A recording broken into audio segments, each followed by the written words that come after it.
Hello and welcome to Raw Podcast with myself, Kugan Cassius. This week I'm delighted to be joined by one quarter of the Smith brothers, Paul Smith, the head of the Smith brothers. Would that be fair to call you that? Is that a fair thing? It's just an age thing, innit? We've said for ages. You're an old bastard, yeah. I'm the old bastard, yeah. 42 now. Just gone too quick, mate. Time goes fast. I'm a year older than you. I know you was born in '82 because your 42nd birthday was a few weeks ago, wasn't it? Yeah, a few weeks ago, 42. Be honest with you, you want to stop counting them after 40, don't you? You wish you could go back and be 39 again, but yeah, listen, it's a privilege to get older, and I'm not one of them fellas who'll be dyeing his beard or getting Botox and all that time to stay young, you know what I mean? My missus always says if growing old's a privilege, and it is, and to not sound cheesy, if you can grow old and do it gracefully, you could get it by a bus tomorrow, you could drop dead next week, you just never know what's around the corner. There's a lot of people who've done exactly that, so yeah, the oldest, but unfortunately sometimes, like being the oldest kid or being the oldest brother out of the four of us, people like will say that, and even though probably two of the younger, maybe one of the younger ones are probably not for her, you know what I mean, but you've got to keep the head title, haven't you, being the eldest. I suppose it's difficult for you to really gauge how people perceive your family when you're in your family, if that makes sense. I think really when you take stock of the story of you and your brothers and what you've accomplished, which is, I know there's boxing brothers, I know there's boxing threes or whatever, but how successful that all four of you were in your own right. Is it difficult for you to really kind of sometimes see the whole picture when you are the picture, if that makes sense? Yeah, it's a good way of putting it, to be honest with you. And I'm noticing it more now. I've retired and been retired for nearly 7 years now, I think, on almost 8. But we said this, I remember talking about this, that you don't really notice and you won't really know until it's all done. And when the final line's done under Liam and Callum and they've retired, it's if our Paul hasn't turned pro by that time. He's 18 now. He's in the national semis on this coming Sunday. So it could be another one turning pro soon, but who's not a brother, but obviously the next generation of it. I think once that's done, and we all take a step back, then we can realise. But boxing's one of them sports. Also, you can't believe your own bullshit. You can't rest on your laurels. You can't think, look what we did, look what I did, while you're still doing it, because then you're gonna fall on your face. So you never really take in what you did until you retire, and after you retire it'll probably sink in more what we did.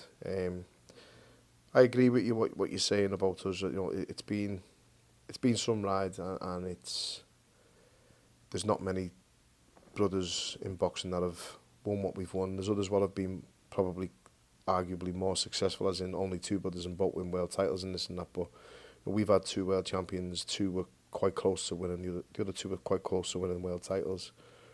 All 4 British champions, all 4 represented the country as amateurs, all national champions as amateurs, and we all started at the very start as well, like 9, 10, 11. I think Liam was the eldest to start. He was 13 because he was interested in the football and wasn't a bad footballer. But again, how people perceive us and how people will rate us or how people will view our careers isn't up to us. That's other people's opinions, and they're well and truly entitled to them. What's the gap between you and Stephen? So it's nearly evenly balanced, 3, 3 and 2. I'm 82, Stephen's 85, Liam's 88 and Callum's 90. So 3, 3, 3 and 2. My mum and dad have 4 boys under 8, and we were a bit wild as well, to be fair, so God knows how they did it, and they deserve a medal. But yeah, when you think back like that, you know yourself having kids, how it is, and my mum and dad have 4 lads under the age of 8. It was just mayhem in our house. For yourself, because you was the firstborn, you still didn't have any time really as an only child, if that makes sense, because you was 3 or whatever before Stephen came along, etc., and then Liam, and then obviously after that Callum. So you didn't really have time on your own at any point of your life, really, apart from those really, really first years. Yeah, and I laugh and joke about it with my mother, and my mother, I'm really close with my mum and dad. We're all close as family, obviously, but I laugh with my mum and I joke with my mum sometimes about, and I send her clips about, like, there's clips on Instagram nowadays about Gen Z parenting and old school parenting when the belt come out, or the shoe or the slipper or the coat hanger. And I laugh and send it to my mum, and I'll wind it up and joke with her, saying she's the funny and his PCC on you when we were kids or something, and she laughs and jokes back. I was scared of my mum. I was scared of my dad, but my dad never raised his hand to us. My mum had led us and keep us disciplined, and just that look was enough. Like, you wait till you get home and she'd just smile at you, and that was enough for us. But it was always respect. It was always respectful from us for them, and more so now. But I was also the first lad born. My mum's got 5 sisters. There's only 6 girls, and I was the first lad the first baby on my mum's side. She's the second eldest of 6. And so I had 5 aunties doting on me, and my nana, granddad and my mum. And on my dad's side, we already had a little girl on my dad's side, my cousin. So like the first grandchild on that side as well. My mum laughs and says I was a bit spoiled, but then obviously Stephen come, Liam come, Callum come, and Chloe and Holly after that. But being from a big family, like, I wouldn't want it any other way. And I've got 4 of my own. Our house is a madhouse now. It's like Piccadilly Station all the time, and again, we wouldn't have it any other way. That's how we want it. That's how we were brought up in. I laugh and joke with my missus, and she's like, "Why? How come you've gone out for a coffee in the day?" Because I can't sit in the house for a day by myself. If the house is empty, it's weird to me. Overnight, it's fine because everyone's in bed, and that's when it's most peaceful when you lock the door. But a quiet house, I can't sit in quiet houses. It does me head. It's weird. I don't know why. It's probably just because of the childhood we had. So when you was 21, so if we go down through the ages of, so 21, Stephen would have been 18, and then 15, Liam, and then 12, Callum, roughly those ages then. How close were you guys during those years? So you're still, like I said, older, and your other 2 brothers are not that far away from you. Obviously, there was a gap between you and Callum, but how close were you in that period of time there? Really? Like, honestly, I've had a few little digs on social media in the past off dickheads on social media. All right, you having digs on social media? Sorry. A few digs at me. I've had plenty at me, yeah. And they were like, all right, you don't need to keep going on about how close you are, but there's no other way for us. That's how we are as brothers and family. Like, the memories I've got of when I was a kid and younger, but being 21, Stephen was 18. I was DJing in a club in Liverpool called Society, one of the best clubs in Liverpool, and you couldn't get in. And Bellew's dad was on the door, and they were a few of my dad's other mates. And when I very first started going, when I was 18, 19, I wouldn't throw my dad's name in. And I wouldn't try. And Noel Corliss was on there as well, but I never ever got to see Noel. I'd stand in the queue, you get to the front, and you go, "Have you been before?" And you'd be like, "Yeah." And he'd be like, "Where's the toilet?" And you'd be like, and he'd go, "Not tonight, lad, see you later." And you just couldn't get in. But that was the beauty of it. It was that hard to get in. There was no bother in there, no trouble in there. It was probably 70% women, 10%, 15% gay lads, 10%, 15% state lads, and it was brilliant. It was the best atmosphere, best music, best club ever. But I remember getting our Stephen in there with us when he was like 17, and then Liam slowly but surely followed when he was around about 17, 18, 19, and the lads all knew who Stephen was. I think young Bellew would come to the Rotunda then with us by that time. That's when we started going in there as well. And so we were close then, we were going out then, but always with the boxing was what helped us most be close. We were all in the gym with each other every day as well. Like Monday, Wednesday, Friday we'd be in the Rotunda training. Tuesday, Thursday we'd either do the runs or the sustains, and I turned pro at 20. So then I obviously started going up to Manchester to Billy Graham's gym, Phoenix Camp in Denton. And they were all still in the Rotunda, so I was a bit more distant away from them because I was doing my own thing up in the pros. But then they'd come up to the gym with me as well when they had either days off college or sixth form, or I think Stephen had a job at the council at the time, but the council gave him as like a scholarship job where he could take the time off to box. And Liam done a little apprenticeship as a painter decorator. I think I hated every second of it. But yeah, close at all ages. You know, now we've probably been the most distant now in the last probably year or so because we've just all been like, pretty busy with things and life, but all our life, like, you know, we are really close and good mates. Again, I'll refer back to that age that I was talking about a minute ago. Would you say that your dad was the same with you all, or did he have different approaches to each of you? Good question. Probably the same with us all. Like, my mum's not. My mum's blue eyes Liam, 1,000,000%, and she mothers Liam more than anyone. She always has done. Liam can't do wrong with her. She's my dad's probably the same with us all. But I laugh and joke about my dad. I've got some funny stories of my dad. I was talking about him last night, really enough, playing Sunday League football. And I was fucking shite. I was terrible. But I remember, like, the ball come to me and I had like an open goal and a shot and I missed. And I turned to the line and my dad standing on the line laughing his head off, like giggling. I remember thinking, you bastard. Like, he didn't come much because he used to work on the door, so he wasn't really up on a Sunday morning. But I remember that one time. I don't know if it was for the school or something. But he's got that type of relationship. He's really close with my son now with the boxing and diet and nutrition and that. And I laugh with me lads because he's so disciplined and he's bang into like his nutrition and his health. He wears that whip band. He's had that for like since it first came out. He monitors everything. He goes to me dad's. He comes home with protein or electrolytes or some form of supplements for him. And I laugh and joke and say like he's more like you than I ever was. You know, with the way he is, wanting to go to the gym all the time, wanting to be in the gym every minute, every day. But he treated us all the same in so far as I said before, like his bark was enough. He didn't need to raise his hand to us. He didn't need to discipline us as such. If he spoke to you and told you to do something, you did it.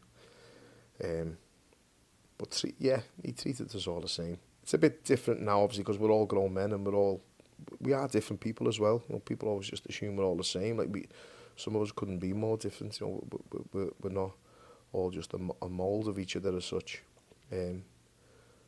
But yeah, he was the same with all of us, and probably needed to be a bit more stern with Liam. Liam was the one who was going a little bit off the rails as a kid, but then we moved from where we lived in Kirkdale, which again we loved, best place in the world for us. But we felt that my man and I felt if we didn't leave and get out of there at that time, Liam might have gone.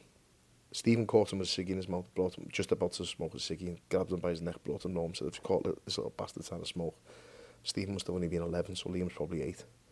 Stephen must have been 12 and Liam was 9 or something like that, but round about that age. And then we dragged him through him to me man. So yeah, we moved 1998, I think it was when we moved. So yeah, he could have only been 10. Did you, Liam and Stephen, feel protective or even overprotective of Callum being the youngest and always being a baby? I mean, size-wise, obviously now different than for quite some time. But were you ever protective, the three of you, especially over Callum because he was the youngest? Yeah, we still are. Yeah.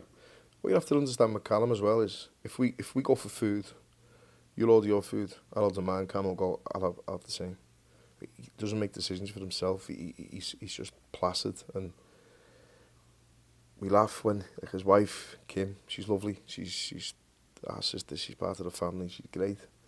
I call her an angry jock. She's Scottish, and he's so placid, and she's opposite. But me and my missus are opposites. I'm sure Stephen and his missus have got a lot in common, but you're pretty opposite on some of the things. If I was like my wife, we wouldn't last 2 minutes. If she was like me, we wouldn't last 2 minutes. But you complement each other, and Callum needs that as well. So we laugh with Callum because he's placid and he'll let things go that he shouldn't, but it's also the same in boxing. Sometimes he's let things go in the past and he's let people get away with things what they shouldn't have, and too many people have tried to interfere in his career or his life or with things like that. So we've always been protective, but we're protective for one reason only, it's for Callum. It's not for us, it's not for what we'll get or what we do or what we benefit from. It's for him, it's for the kid, because he's our brother, and we love him, and it's from a place of love when we've ever done it or when I've felt like I've felt the need to do it. But he's that type of character as well. If he had my character or Stephen's character or Liam's character, then he wouldn't need it as much because we like an argument probably, or he's just placid and happy-go-lucky. And to be honest with you, my son's got his temperament and I'm buzzing and I'm made up with it because it takes a lot to get him going, it takes a lot to rile him and to make him snap. And we're all wind-ups, every one of us. I wind him up all the time. He's just got his hair cut now, my lad, and shaved it off, and he's gone really short, and I keep calling him Rose Nama Eunice and Sinead O'Connor, and I keep winding him up, and he just smiles at me and doesn't bite. He's got Callum's sentiment, which I'd love to have myself, to be honest with you. I'm a little bit envious of being like that, of him being like that, and the rest of us being a little bit more highly strung or highly tuned. Whose personality is that the four of you match, or kind of similar, more so than the others? Or would you say you've all got a bit of each other in you, or would you say that no one's really the same but different? Same but different. We have got traits of each other, 100%. Like Callum's quite antisocial. I always say this. Callum will walk into my coffee shop, not say a word, sit in the corner, order his food. I'll have to shout, like, not coming over here to sit with us. No, and he'll just sit by himself, and he'll lift his head up and he's doing a crossword on his phone or something. And he'll genuinely do that, and if he can go a day without speaking to people, he's happy. But it's not about, like, fame or the boxing or being big-headed. He's been like that since he was a young kid. I've got a bit of that in me sometimes, where I'd rather just spend a few hours by myself. And like, lockdown was bad for a lot of people, but if I can get a little hour to myself where I'm having a coffee, or that's why I used to like driving the gym by myself. And the lads, the other three would call me a weirdo. We drive to Bolton to the gym, or Manchester at first when it was up in Denton, and I'd just say, "God, I'll meet you there," and I'd be driving in my car. And I'd laugh and say, because I used to live 10 or 15, I still do, like 10 or 15 minutes away from where they lived. I just go, it's easier for me to get on the other motorway and I'll meet you there. But most of the time, I just need that little hour to myself a day. So I know I've got a bit of that with Callum in. Liam loves an argument. I've got a bit of that in me as well. Stephen, very methodical in his brain, thinks everything, probably overthinks a little bit sometimes. I've got a little bit of that. They have all got traits of the others as well. So, all having the same parents, obviously you're going to be the same, but you're going to be different also. So yeah, the answer, what you said was right. Same but different. And listen, Chloe, our sister, she's got a lot of argumentativeness in her as well. She's also a lovely girl and a nice person and a good person. But she's got traits of us all, definitely, and I can see them as well. And I think with family, you're going to be the same or different, or same but different. Listen, sorry, I've got twins at home, and they're totally different. But they've got a lot of similarities, but they're totally different. And Paul is like them both, but different. And my youngest is just like a mother. There's absolute double of a mother. And I laugh and joke because she's going through what she always used to tell me stories about her mum and dad, about little bumps in her hair, and she's fussy, and she won't have that, and she won't eat this. And I'm just sitting back smirking, smiling, thinking, it's come back to bite you on your ass a little bit, but she's different to the other three. So even though you're biologically the same, you can be different. I've heard snippets of how it was like around Liverpool, late 90s, early 2000s, from some boxers, including Bellew, etc. But for you guys growing up around there, Merseyside, what was Liverpool like back then? Like, we're talking like in excess of maybe 20 years ago now. Honestly, it was great, and it's hard to go into it without sort of, like Liam just says, why are you talking about fucking politics again on Twitter?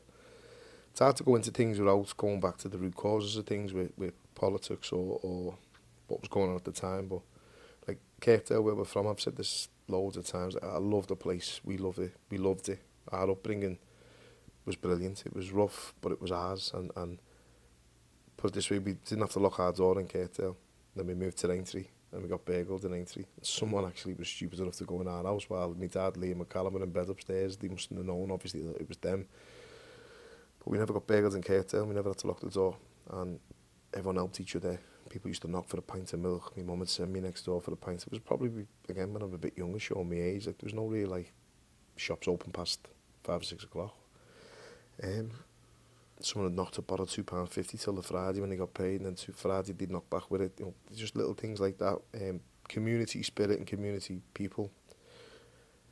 It's not there no more as such, and unfortunately, growing up there, it becomes a place where, because it gets a little bit worse and a little bit worse year on year, you want to move away from there then to if you have kids at the time, not let your kids go through what you went through as kids. But it wasn't the ghetto as such, but it was rough. I've got some great stories. I've got some hysterical stories and stories that'll have you in tears laughing, and there's other stories what are sad and what are heartbreaking down there. Some families had it hard. Some of the stories about that pub. I remember lying in bed with my missus once, watching Shameless. And she's like, do you think there's actually places like that? And I remember burst out laughing, like, are you fucking serious? Like, we grew up in worse than that. We had, like, the characters in that boozer, what we used to go in Easby, and the Easby estate when we were kids. it was brilliant, and the people were brilliant, and I loved it, and we loved it. But I also see a lot of boxers playing the violin and getting the had they been in jail card and had they done this, and it wasn't the case with us. And it might have been. You never know what path you're going to take. You never know what line of work you're going to take, what you need to do to pay the bills or put food on the table. You never truly know, obviously, but we chose the boxing, and thankfully, and thank God it worked. But I'd like to think we'd have been okay regardless of what we'd have chosen. We'd have put the work ethic and the desire and the determination and passion or whatever we show for boxing into whatever we had to do to make money. But yeah, there's a lot of people who sort of play the violin, I think, and if it wasn't for, and I've seen Jake Paul saying it, he'd have been dead without boxing. Like, come on, lad. You're on the fucking Disney Channel, you know what I mean? Like, he'd have been dead without boxing. He started boxing probably 3 or 4 years ago, come on. But again, people love that story and they love that violin maybe, but boxing was brilliant for us. Being brought up in Kirkdale, where we're from, was brilliant for us, and I wouldn't have changed it for the world, to be honest with you. I do hear a lot of boxers saying it, and some boxers I can kind of see that was possibly the case. I was talking to O'Hara Davies only a couple of weeks ago. He said that to me, and I looked at O'Hara, and I know the backstory of O'Hara, a lot of street gangs, that kind of environment, not that long ago, like we're talking 10 years ago, possibly. And I look at O'Hara, and I think when he says that, I think boxing probably did save him.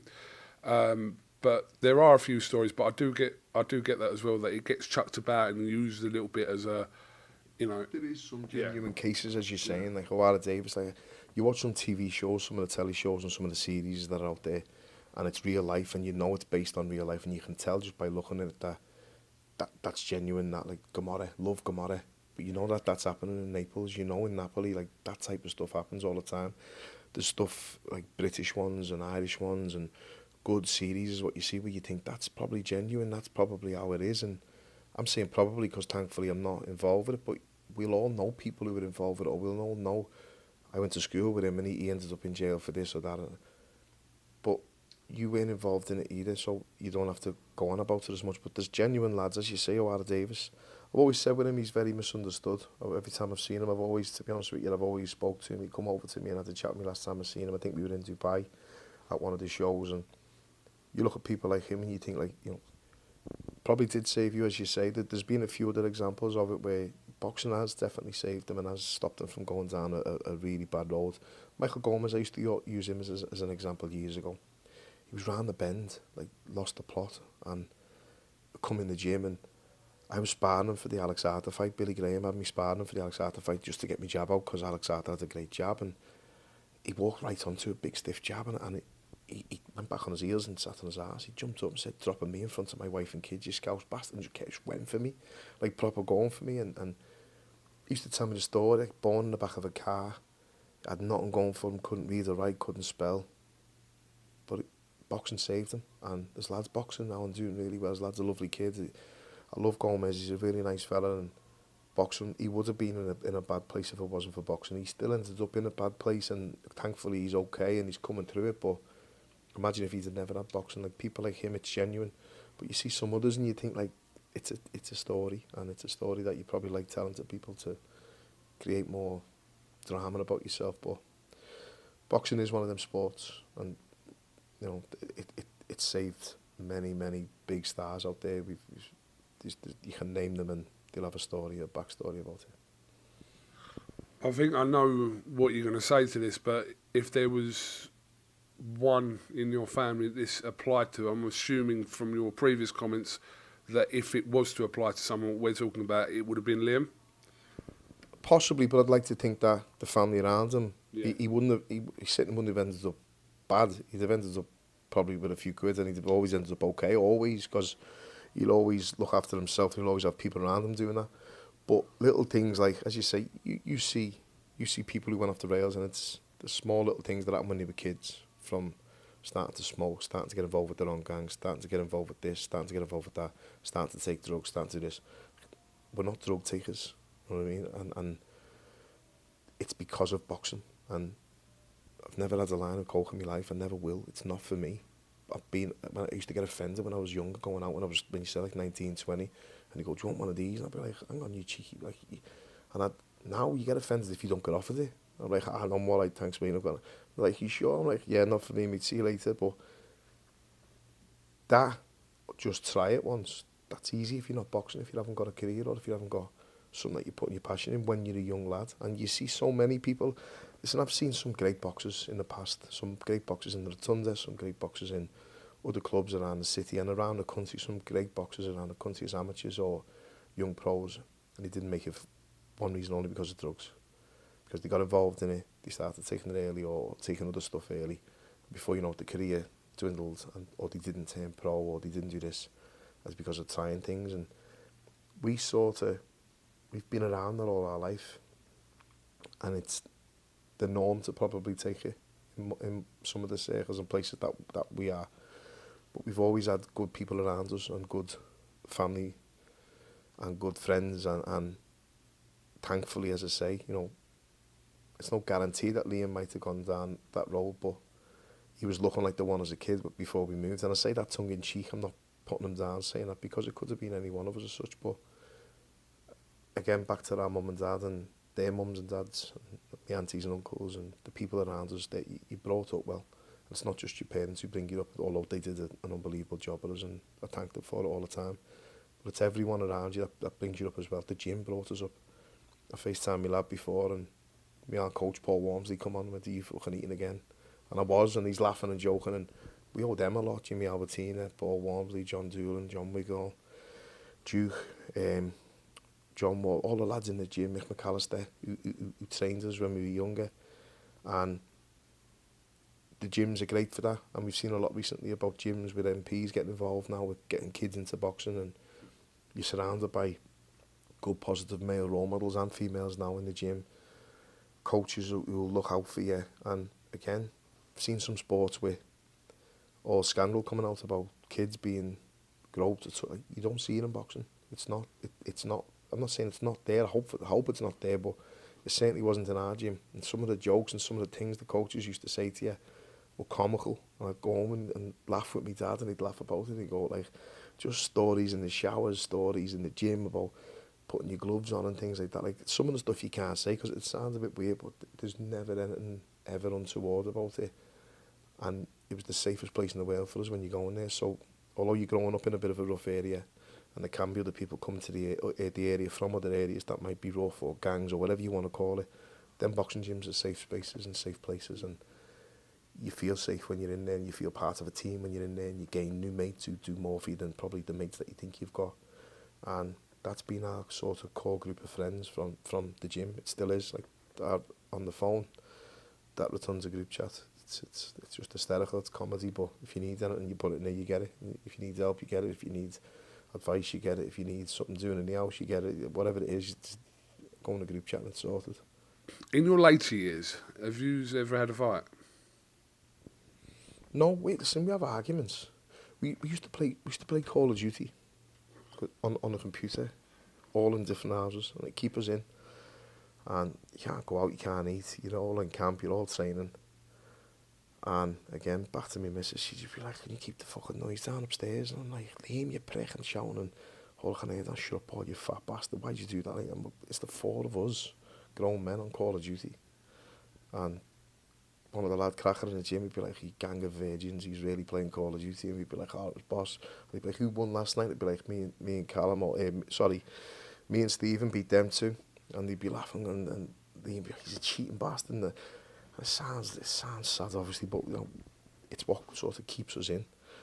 But we're communicating with each other all night, we're screaming at each other all night. The next day we're going to the gym and we talk about something different, because we don't really like go for a bevy or nothing, or go for a pint or play footy. We drink coffee, we have a coffee together, and we'd be on that together, and that'd sort of keep us in touch without being in touch, if you know what I mean, because it's just something to do to kill a bit of time when you're in training camp as well. But no, it's never ever come to anything physical ever with you and your brothers. Imagine if it did. You know what I mean? It wouldn't be good, would it? It wouldn't be good, because it's gonna be some fight, whoever it is, whatever two you pick. Stephen can have a fight, even though he's smaller than us. I'd hate anyone on the street to sort of think they could pick the mark on him because he's only 5'8" or 5'7". There's nothing down for them, but no, never, and I'm pretty confident to say it never would. Have you had much ag over the years, especially in Liverpool, because of who you guys are? Yeah, a little bit. But it's not like, I'm not trying to sound like a hard case. Like, I don't go out looking for trouble, and usually you don't find it because you're not looking for it. I get bumped into sometimes in clubs or bars or coffee shops or town or the street, and I'll turn around and say sorry. I haven't even done nothing, and it just sort of, because I'm not like that anyway. I don't want to be fighting with him, I don't want to be bothering him. But I got my front tooth knocked out when I was 15 off a kid who did it because he knew I boxed.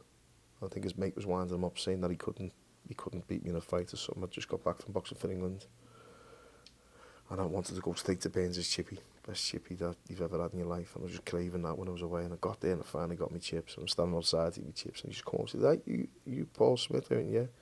He said, "You hit my brother last week." I said, "It weren't me, mate. I weren't here. I've been away for two weeks in there abroad." And he was like, "No, it's definitely you." I said, "How old your brother?" He said, 12. I said, "Mate, come on." I said, I'm 15, 16. I said, "One of my younger brothers might have done it, maybe one of them." He went, "No, it's definitely you, man. I'm arguing." His big mate said something, man, I'm arguing with him. He threw a dig at me and knocked me tooth out and flattened him and run around to my aunties. That was one little like incident where something over who you was. And I spoke to the lads since, and it got mentioned. And you get people saying the odd thing now and then. Social media's the worst for it. That's the worst place. But in Liverpool, honestly, it's nothing but... I'm not saying this like some knobhead celeb or some...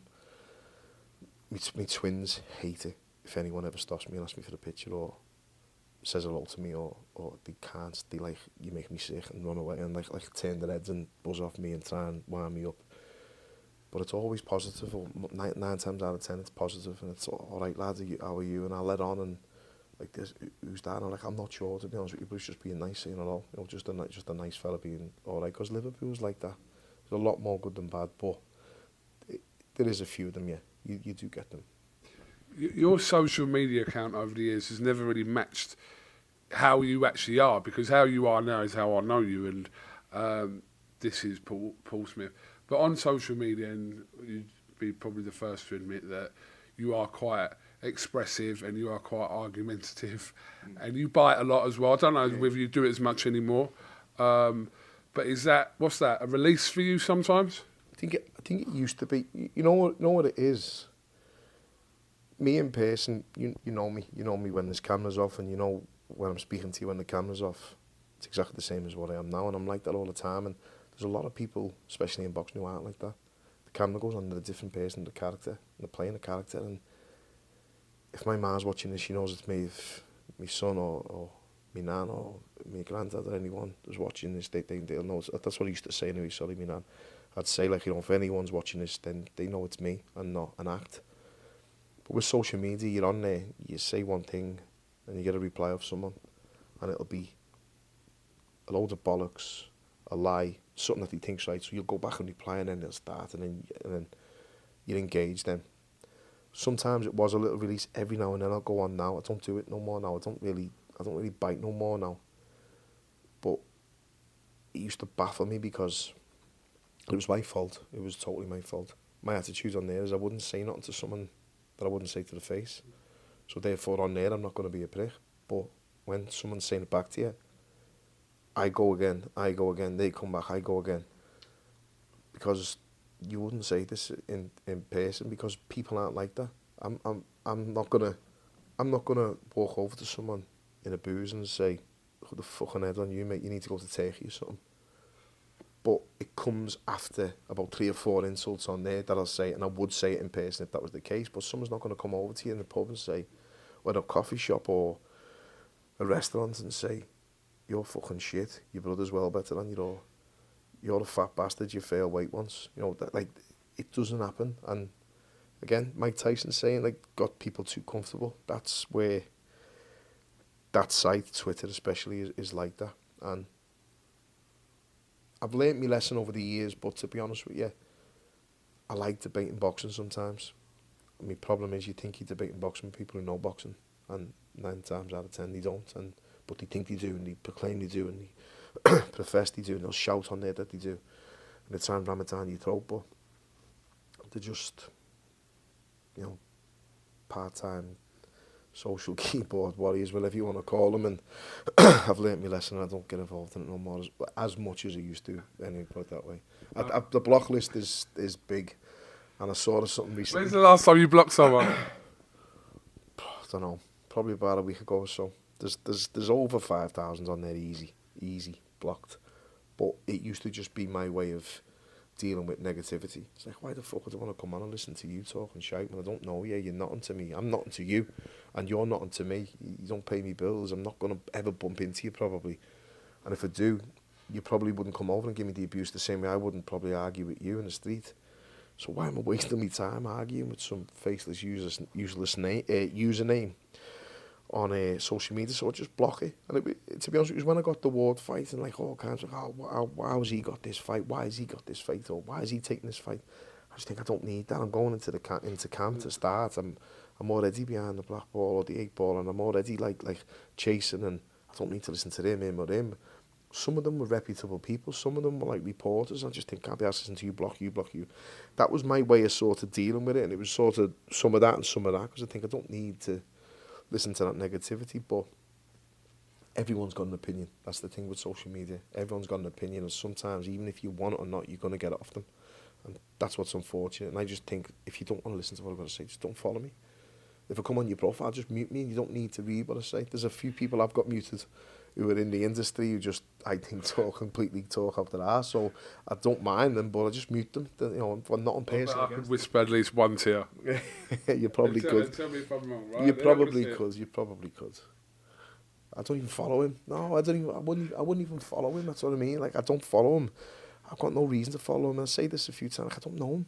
I don't really know him. That's it. They're going to wonder who we're talking about. We're going to keep you guessing on this. Paul, I didn't really want to talk about boxing, but there is something that I do want to talk to. I know you spoke about it in an interview with Column a few weeks ago. The clip that went viral a little while ago with Eddie Hearn and Andre Ward. Listen, we know that wasn't like a great period of time for you, but looking back on that now, you can kind of, at that point and also now, can appreciate the fact, for two reasons, what Andre Ward done in that situation, and the fact that it wasn't spoken about. It wasn't done for clout. Definitely wasn't done for clout. And again, that's refreshing in this day and age. It wasn't that day and age in 10 years ago, next year. And it was true, but I said at the time, he just come over after the fight and he said, "You've got a baby on the way, haven't you?"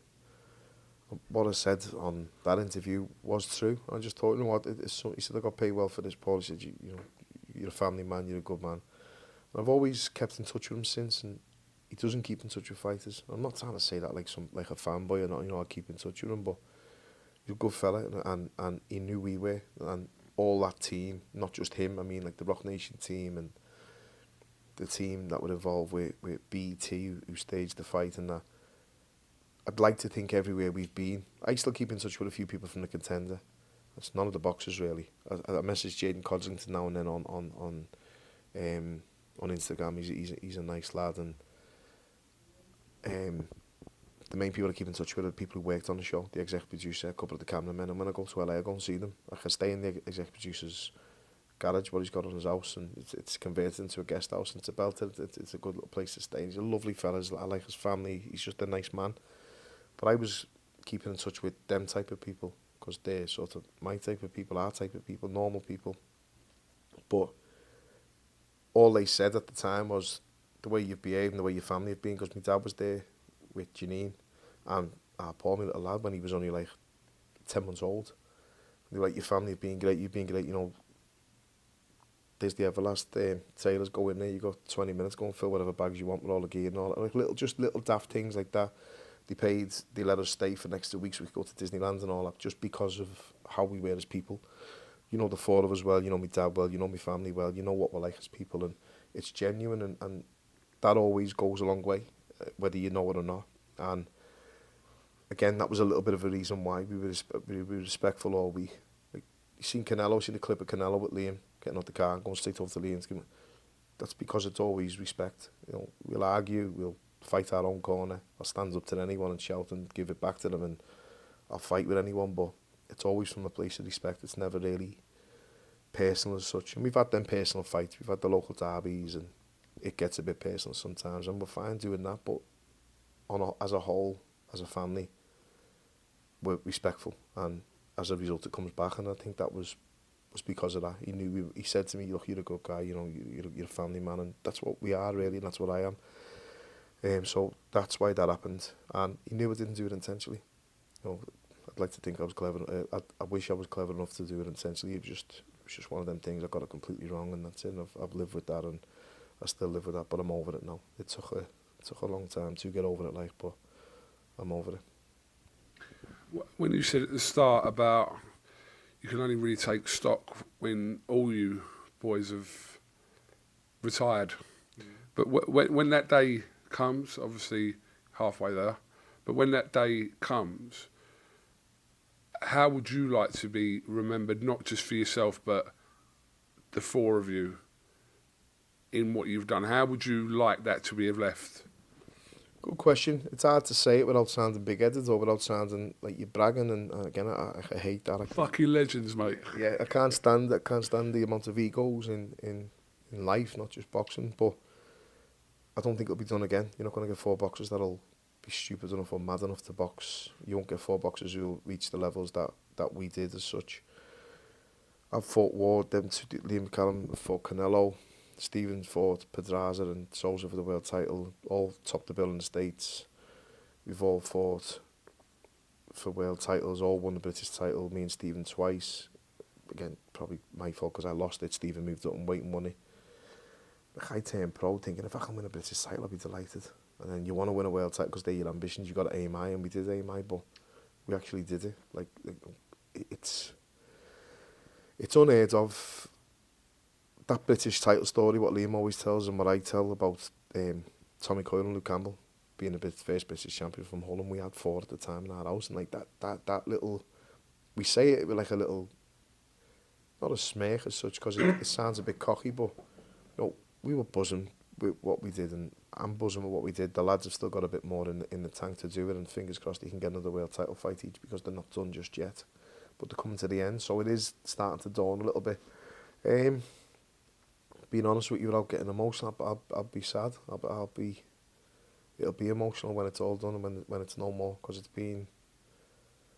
I turned pro in 2003, started 2003, and then the lads have slowly but surely followed, and they're still there now. So it's probably 24 years, 23 years by the time they retire, of all 4 of us fighting as pros. And I had a 15-year pro career. I had my first ever amateur bout in 1994 when I was 11, almost 12.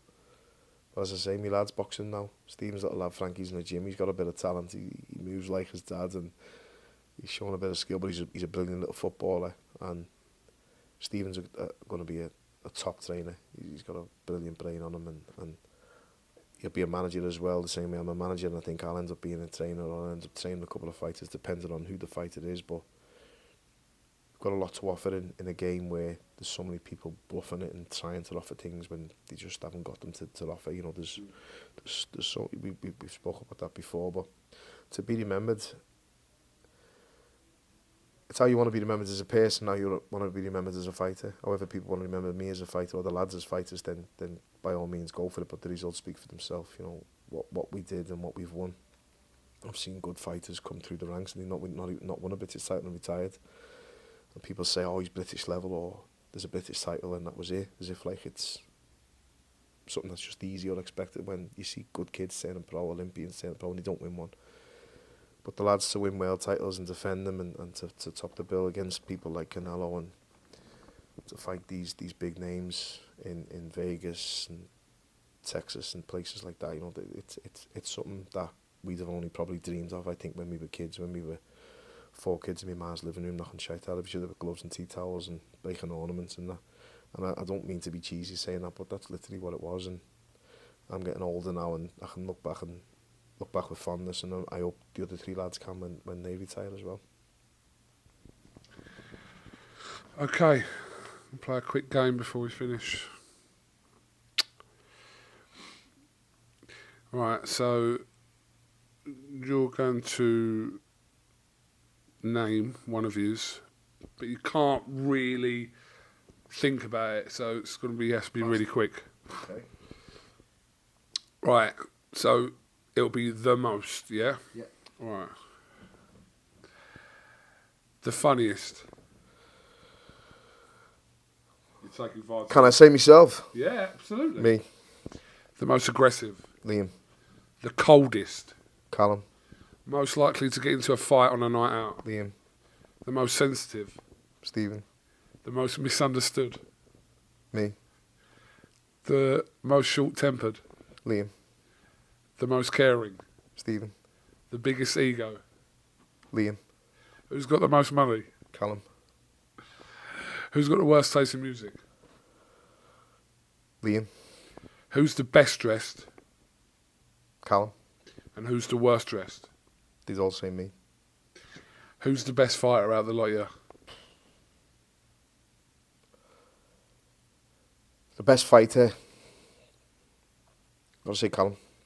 Youngest, but I could say Liam, but Callum's more successful. You never know. But listen, it's a very, very close one between them two. Okay. When I clip that out, it's going to look spectacular. Paul Smith, listen, much appreciate your time.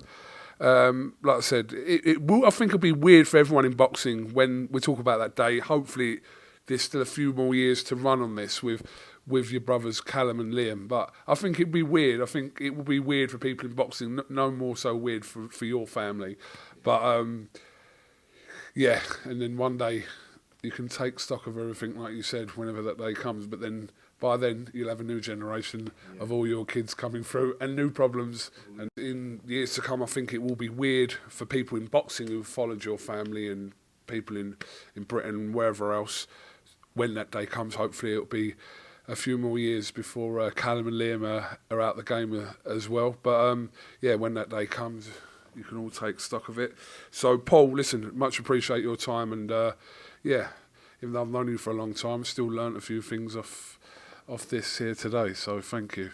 Thanks very much, Kugan. Thanks for having me, mate. And it's a pleasure always. You know that anything for you, mate. Anytime you've done brilliant with the channel. We were around at the start when you first started it, and it's unbelievable and amazing to see what you've done as well, mate. So it's been some ride, hasn't it? Thank you.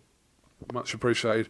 Thank you very much. It's Kugan Cassius here with Paul Smith for Raw Podcast. Make sure you comment, like, subscribe. We will see you next week. Thank you very much.